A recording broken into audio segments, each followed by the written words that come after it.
નમસ્કાર, હું છું દેવેન્દ્ર શાહ. કરંટ ટોપિક્સમાં આપણું સ્વાગત છે. મિત્રો, અમદાવાદ મ્યુનિસિપલ કોર્પોરેશન અને અમદાવાદ મ્યુનિસિપલ ફાયર વિભાગના ને બધું એક કાળી ઢીલી લાગી છે. વાત જાણે એમ છે કે chief fire officer Amit Dongre ₹36,000ની લાંચ લેતા પકડાયા છે તેમના વહીવટદાર મારફતે. અહીં ચોંકાવનારી એક બે બાબત એ છે કે જે પાર્ટીએ ફરિયાદ કરી હતી તે અમદાવાદ બહારની હતી. તેમ કહે છે તેણે ગુજરાત સ્ટેટ પોર્ટલ પર 6 બિલ્ડિંગની ફાયર એનઓસી માટે અરજી કરી હતી અને તેના માટે થઈને એક બિલ્ડિંગના એક યુનિટ દીઠ ₹36,000ની લાંચ લીધી હોવાનું કહેવાય છે, માંગ્યું હોવાનું કહેવાય છે. ફરિયાદીએ આ અંગે અમદાવાદ એસીબીને ફરિયાદ ન કરતા વડોદરા એસીબીને ફરિયાદ કરી હતી. તે એક મહત્વની બાબત છે. બીજી વસ્તુ કે એક વિચારવાલાયક મુદ્દો એ પણ અહીં બને છે કે એક યુનિટ માટે ₹36,000ની લાંચ માંગી હોય તે બાબત પણ ગળે ઉતરતી નથી. કારણ કે અમદાવાદમાં ભૂતકાળમાં જ ઘણા ફાયર ઓફિસરો ₹1,00,000-2 લાખની લાંચ લેતા પકડાયા છે એક નાનકડી ફાયર એનઓસી માટે. અને અમદાવાદ મ્યુનિસિપલ કોર્પોરેશનમાં અનઅધિકૃત રીતે ખાલી એક બિલ્ડિંગના એક ફ્લેટ એટલે એક ફ્લેટ એક યુનિટ માટેની બીયુ માટે પણ 10,000થી 25,000ના ભાવ ચાલતા હોવાના આક્ષેપોને સતત થતા રહ્યા છે. આવા સંજોગોમાં 36,000ની લાંચનો બાબત પણ ગળે ઉતરે તેવી નથી. અમિત ડોંગરે અમદાવાદ મ્યુનિસિપલ કોર્પોરેશનમાં જોડાયા તે પહેલા તેઓ આરએફઓ હતા અને એમ કહેવાય છે કે તેઓ આરએફઓ હતા તે દરમિયાન તેમણે રામોલ વસ્ત્રાલની આજુબાજુ ઘણી ફટાકડાની ફેક્ટરીઓને ખોટી એનઓસી આપી હતી અને જે વસ્ત્રાલમાં છેલ્લે આગ લાગી તેમાં પણ તેમણે જ આવી રીતે એનઓસી તેમની સહીથી જ ઇસ્યુ થઈ હતી અને તે બિલકુલ ખોટી હતી. અને આ અંગે એક સામાજિક કાર્યકર મિલિંદ રેખા મુકેશ શાહ ઘણા વર્ષોથી લડત ચલાવી રહ્યા છે ફાયર વિભાગ સામે. તેમણે એક અમિત ડોંગરેને એક વોટ્સઅપ મેસેજ પણ કર્યો હતો અને કહ્યું હતું કે આ રીતે તમે કરશો તો તમે બચી નહીં શકો. ઇવન અનધિકૃત રીતે કમાયેલા પૈસા પણ તમને બચાવી નહીં શકે.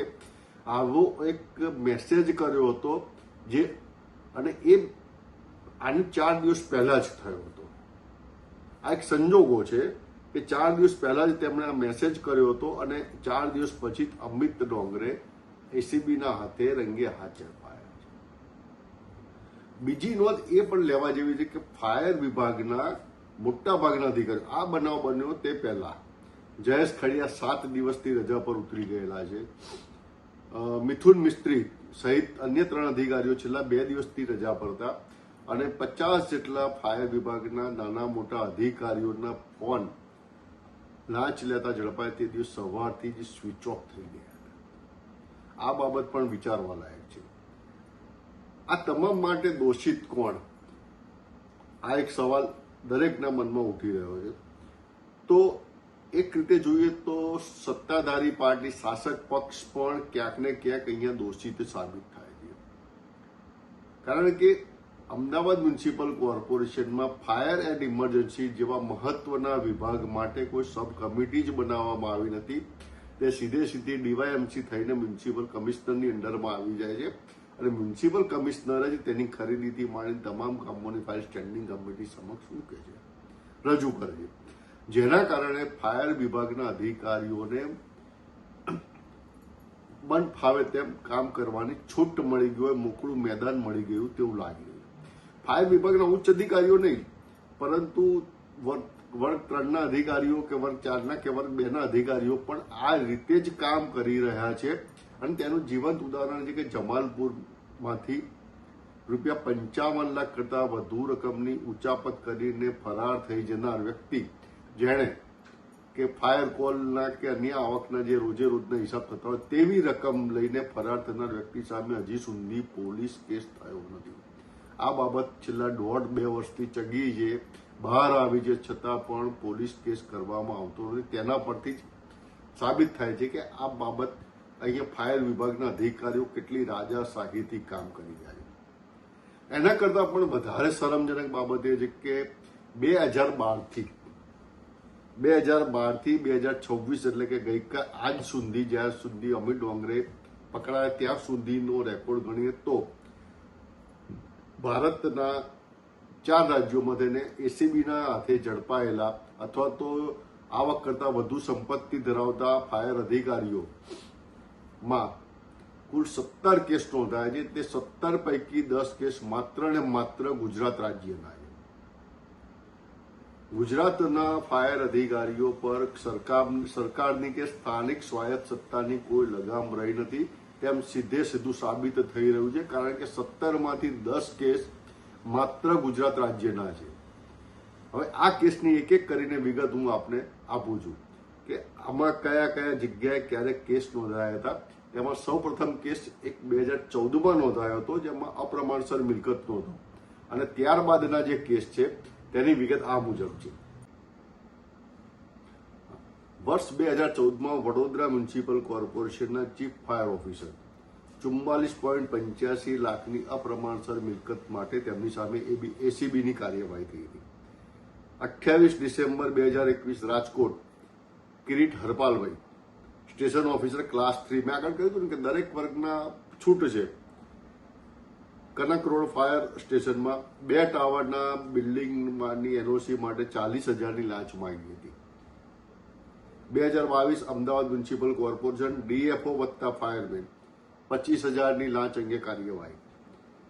4 May 2024 Vadodara Nileshbhai Patel regional fire officer class 1 fire NOC માટે 2.25 લાખની લાંચ. ખાનગી મધ્યસ્થી હતા અપૂર્વસિંહ રણજીતસિંહ મૈડા. પછી આવે છે Rajkot municipal corporation deputy fire officer અપ્રમાણસર મિલકતનો કેસ. 12 ઓગસ્ટ 2024 પાછો Rajkot Anil Becharbhai Maru in-charge chief fire officer class 1 fire NOC માટે 3 લાખની માંગણી. 1,20,000ની લીધા બાદ બાકી 1,80,000ની માં ટ્રેપમાં પકડાયા. 22 ફેબ્રુઆરી 2025 Ahmedabad Inayat Husain Ibrahim Shaikh DFO class 2 NOC માટે 80,000ની. આગળ મેં કહ્યું ને કે ક્લાસ 2ના એનઓસી માટે 80,000 માંગતા હોય તો ચીફ ફાયર ઓફિસરે કેટલા માંગ્યા હશે તે એક સવાલ સંશય પેદા કરે છે. પરંતુ ઓન પેપર જ્યારે 36,000 છે જ તો તે આપણે સૌએ સ્વીકાર્યા છે. એ બાબત હાલ પૂરતી સ્વીકારી લેવી પડે. આગળ તપાસમાં કઈ નીકળતો અલગ છે.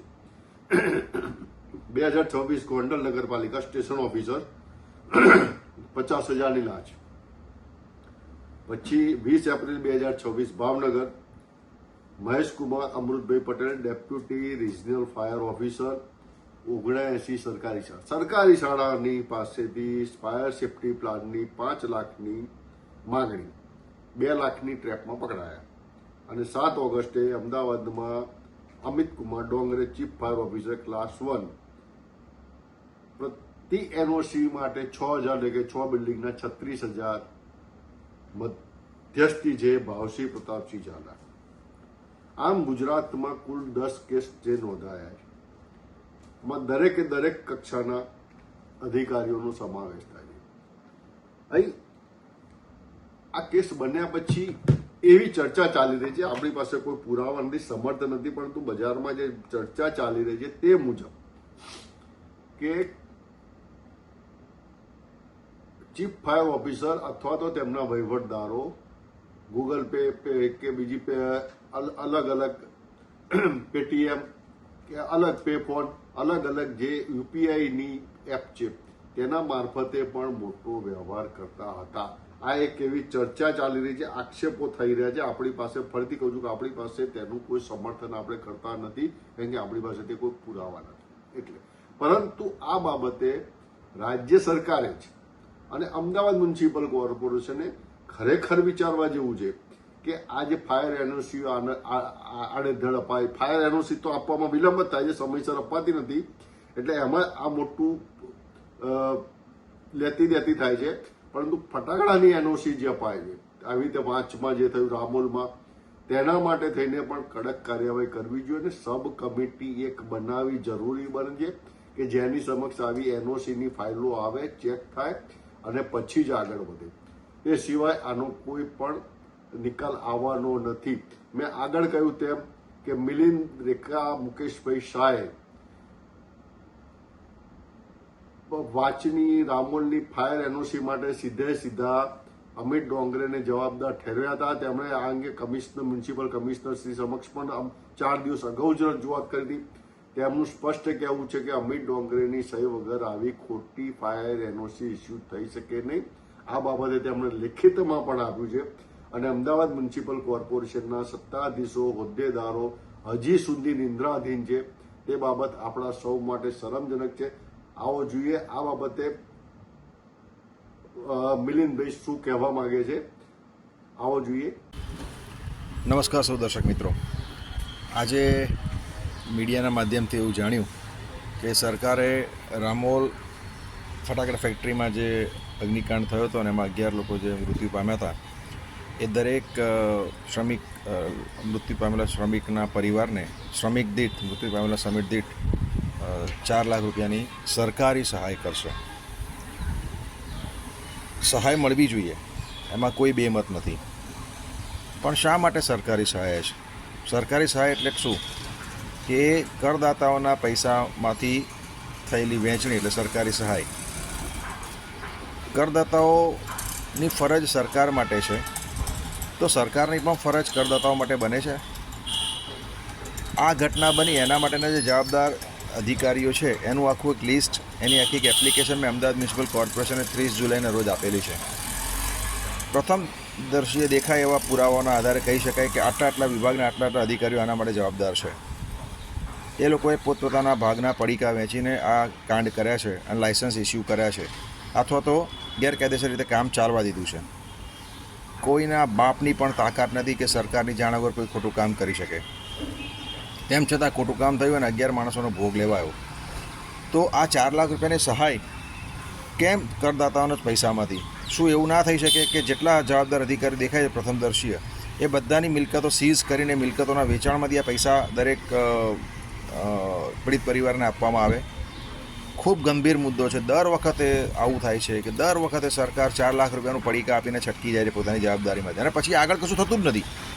અમે યાદ કરો કે આથી 2-2.5 વર્ષ પહેલાં કે વધારે 3 વર્ષ પહેલાં ડીસામાં પણ આવો જ એક ભયાનક ફટાકડા કાંડ થયો હતો. ફેક્ટરીનો જ આવો જ ફાયર ફેક્ટરીના ફટાકડા કાંડ. એક પણ અધિકારને કશું થયું નથી, અને અધિકારીની મરજી વગર કોઈ ગેરકાયદેસર કામ કરી ના શકે. બધું જ અધિકારીઓને ખબર હોય, તેમ છતાં એમાં પણ સરકારી સહાયતા આપવામાં આવી હતી અને પછી આખા કેસનું પીટલું વાળીને મૂકી દેવામાં આવ્યું. શા માટે? સરકાર કેમ જવાબદાર અધિકારીઓને પકડતી નથી? શું એનો મતલબ એવો કાઢી શકાય કે કાં તો સરકાર એટલી અસરકારક નથી પગલાં લેવા માટે, અથવા તો સરકારના અધિકારીઓ પોતે અંદર સંડોવાયેલા છે એટલે સરકાર પગલાં લેતી નથી, ડાંક પીછોડો કરે છે? એટલે આ નહીં ચાલે. હવે આના માટે ચોક્કસ એક જન આંદોલન થશે, કારણ કે આ સરકાર છે ને હવે જન આંદોલનની ભાષા સમજે છે. એમને જ્યાં સુધી કોઈ પણ જન આંદોલન ના થાય, 1-2 વ્યક્તિઓ એમાં હોમાઈ ના જાય, ત્યાં સુધી એમને પગલાં લેવાનું ભાન નથી પડતું. આ ક્યાં સુધી ચલાવીશું આપણે? બહુ ગંભીર મુદ્દો છે મિત્રો. આના માટે આજે હું ફરી અમદાવાદ મ્યુનિસિપલ કમિશનરે આજે એટલે કે 6 ઓગસ્ટ 2026 ગુરુવાર હું આજે અમદાવાદ મ્યુનિસિપલ કમિશનર ફરી મળવા જવાનો છું. સોમવારે પોલીસ કમિશનર ઓફ અમદાવાદને પણ મળવા જવાનો છું. એક પણ અધિકારીને હું છોડીશ નહીં. એ મારું આપને વચન છે, પીડિત પરિવારના લોકોને પણ વચન છે. અને આ સરકારી સહાયનું જે તૂત જે સરકારે કાઢ્યું છે ને એ હું બંધ કરાવીને રહીશ. સરકારી સહાય આપો, પણ એ જવાબદાર અધિકારીઓની મિલકતો સીઝ કરીને. વિચાર કરો સાહેબ, આપણાથી બચાવમાં કોઈનું ખૂન થઈ જાય ને સાહેબ, તો પણ આપણે અનેક પ્રયત્ન કરવા પડતા હોય કોર્ટમાં આપણી જાતને નિર્દોષ સાબિત કરવા માટે. અને આમાં તો દેખાય છે, ડીસામાં પણ થયું જેમાં 30 લોકો મરી ગયા હતા, એમાં પણ દેખાય છે કે સરકારી અધિકારીને બેદરકારીને કારણે આ વસ્તુ થયેલી છે. એક પણ સરકારી અધિકારીને એક પણ સજા થઈ નથી. 30 લોકો મરી ગયા, તેમ છતાં આટલી જાડી ચામડીની ગેંડા જેવી સરકાર છે આપણી. આ ખૂબ દુઃખ થાય છે કે મેં આ સરકારને આજીવન મેં વોટ આપ્યો છે. હવે નહીં ચાલે આ વસ્તુ. હવે સરકારે જવાબ આપવો પડશે, ઉત્તરદાયિત્વ નક્કી કરવું પડશે, રિસ્પોન્સિબિલિટી લેવી પડશે અને એકાઉન્ટેબિલિટી રાખવી પડશે. જય હિન્દ. આશા છે કે આ વિડીયો આપને પસંદ આવ્યો હશે. આપનો અભિપ્રાય જરૂર જણાવશો. જય ભારત, જય હિન્દ, જય જય ગરવી ગુજરાત.